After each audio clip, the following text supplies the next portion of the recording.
Qual que seria a técnica para a gente conseguir amenizar essas dificuldades? Na verdade, Paulo, o que acontece?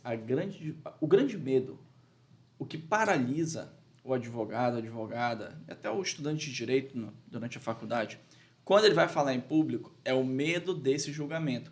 E aqui a gente não está falando do julgamento em si, até porque a gente está no ambiente jurídico, ou seja, de uma sentença ou de uma decisão. O que a gente está falando aqui é como o interlocutor, aquele julgador, vai recepcionar a minha fala. Será que eu vou falar alguma coisa errada? Será que eu, como você falou, poxa, eu estou diante de um desembargador, de um ministro do STJ com notório saber jurídico, será que eu vou incorrer em erro? Será que eu vou errar uma palavra, um raciocínio jurídico? E aí a gente começa a criar fantasmas, começa a criar medos que paralisam. Existem vários estudos, eu gosto de usar muito um no curso que a gente faz específico para advogados, que 97% dos nossos pensamentos, dos nossos medos nunca vão se materializar ou ocorrer ao longo de toda a vida. Ou seja, o nosso cérebro é uma máquina de criar situações que nunca vão acontecer. E o medo de ser julgado e incorrer em erro é um desses. Por isso que no nosso curso a gente não trabalha apenas com advogados ministrando aula.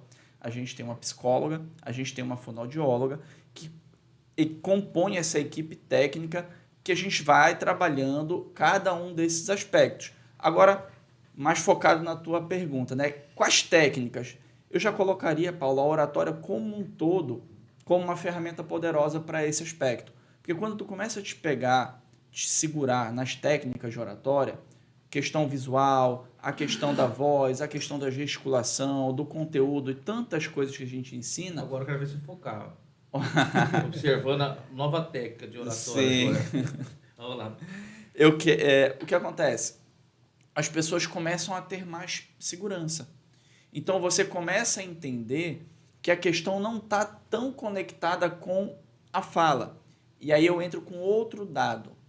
As pessoas se preocupam muito com o conteúdo, né? Isso que você falou, da palavra, do julgamento. E elas não sabem que ao longo de um discurso, mais de 80% do discurso, mais de 80% do discurso é não verbal. É a tua linguagem corporal. Então, emocional ali, né? A tua postura, a tua gesticulação, a tua modulação vocal, a forma como você vai utilizar os olhos. Isso tem mais poder ou tem uma capacidade de persuasão maior de manter a conexão com o público do que o teu conteúdo. Alvemar, então quer dizer que se eu falar uma palavra errada tá tudo bem? Se eu errar alguma coisa ali tá tudo bem? Aí é outro aspecto. Se você colocar uma palavra errada, pode de alguma maneira assim prejudicar. Acontece que tu passas tanta autoridade, tanta credibilidade, tanta confiança quando tu consegue utilizar as técnicas de oratória que uma fala errada passa desapercebida. E aqui eu não estou fazendo uma apologia ou defendendo o erro da fala, mas já aconteceu comigo. No STJ, depois assistindo a minha sustentação oral, eu errei uma data dentro de um raciocínio, mas eu não perdi os interlocutores por um segundo.